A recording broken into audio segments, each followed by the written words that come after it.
আল্লামা সাইদি ফাউন্ডেশনের পক্ষ থেকেও দেশবাসীকে আমরা মোবারকবাদ জানাচ্ছি। পিরোজপুরে ১৬ বছর পর আল্লামা সাইদি ফাউন্ডেশনে বড় প্যান্ডেলে স্বতঃস্ফূর্তভাবে ঈদ উল ফিতরের জামাত অনুষ্ঠিত হয়েছে। সকাল ৮টায় অনুষ্ঠিত এই জামাতে কয়েক শতাধিক মুসল্লি অংশ নেন। বিগত ১৬ বছরে এখানে ছোট পরিসরে ঈদের জামাত হলেও এবার জুলাই আন্দোলনের পর বড় পরিসরে আয়োজন করা হয়। এতে স্থানীয় মুসল্লিরা সন্তুষ্টি প্রকাশ করেন। বিগত ১৬ বছরে আসলে আমরা আমাদের জনশক্তি সহ এভাবে মন খুলে প্রাণ খুলে আমরা ইবাদতবন্দি করতে পারিনি। রমজান রোজাগুলো রেখেছি টেনশনের মধ্যে, আমার আমলগুলো করতে পারিনি, আতঙ্ক ছিল। আজকে আমরা ঈদ উদযাপন করেছি। আজকে আপনারা দেখতেছেন আমাদের এই প্যান্ডেলের আজকে সমাগম করতে পারিনি। আমরা গতবারের চেয়ে প্যান্ডেল আবার ১.৫ গুণ করেছি, সেখানেও আজকে ধরেনি। মানুষের যে আগ্রহ ছিল, ১৬ বছরের যে ফেসিবাদের যে ঝামেলা ছিল, এইটাকে ওভারকাম করে মানুষ যে ১৬ই ছত্রিশে আন্দোলনের মধ্য দিয়ে মানুষ যে বিজয় অর্জন করেছে, আজকে তার প্রমাণ। আজকে শুধু এখানে নয়, সারা দেশেই মানুষ উদযাপন করেছে, আনন্দবর করেছে। তবে আমরা আমাদের পক্ষ থেকে বলতে চাই, আমাদের এই হানাহানি কাটাকাটি হিংসা ভুলে গিয়ে আজকে ঈদের আনন্দে সবাই ভুলে গিয়ে যে আমাদের দেশকে যাচ্ছি সাজাতে, সেজন্য সকলে মিলে ঐক্যবদ্ধভাবে আমরা এই দেশটাকে সাজাবো ইনশাআল্লাহ। আগে শঙ্কা থাকলেও এবছর মানুষ স্বতঃস্ফূর্তভাবে এখানে ঈদের নামাজ আদায় করছে।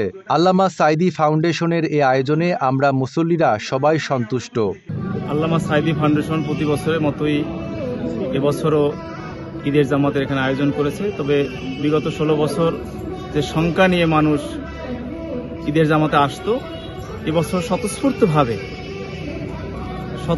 জনগণের অংশগ্রহণ এবং মুসল্লিদের অংশগ্রহণ আমরা লক্ষ্য করেছি এবং সকল প্রকার বিশৃঙ্খলা মুক্ত একটি সুন্দর ঈদের জামাত আমরা এবছর আমরা লক্ষ্য করেছি এবং মানুষের উপচে পড়া ভিড় এবং মানুষের মধ্যে যে উৎসাহ এবং উদ্দীপনা আমরা লক্ষ্য করেছি, তা যা বিগত দিনে আমরা লক্ষ্য করিনি।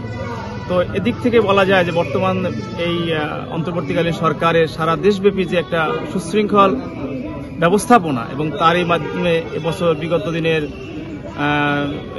অন্য ধর্মাবলম্বী বিশেষ করে হিন্দুদের যে পূজা পার্বণ যে সুন্দর স্বাচ্ছন্দ্যভাবে তারা উদযাপন করেছে, পাশাপাশি এবছর আমরা একটা সম্প্রীতির বন্ধন আমরা লক্ষ্য করেছি যে পবিত্র ঈদ উল ফিতরেও মানুষ স্বতঃস্ফূর্তভাবে এই ঈদের জামাতে অংশগ্রহণ করেছে।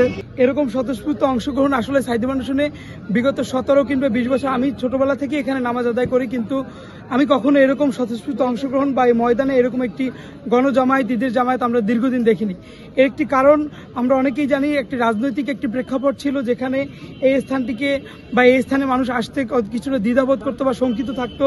কারণ এখানে সাধারণত সাইদি হুজুরের যে অবস্থান ছিল, রাজনৈতিকভাবে তাকে হেনস্থা করার জন্য এখানে মাদ্রাসার ছাত্ররা কখনো জঙ্গি, বোমা এই ধরনের কিছু ট্যাগ লাগিয়ে এই জায়গাটিকে আসলে কিছুটা ভীতিকর পরিবেশ তৈরি করা হতো কিছু মিডিয়ার মাধ্যমে।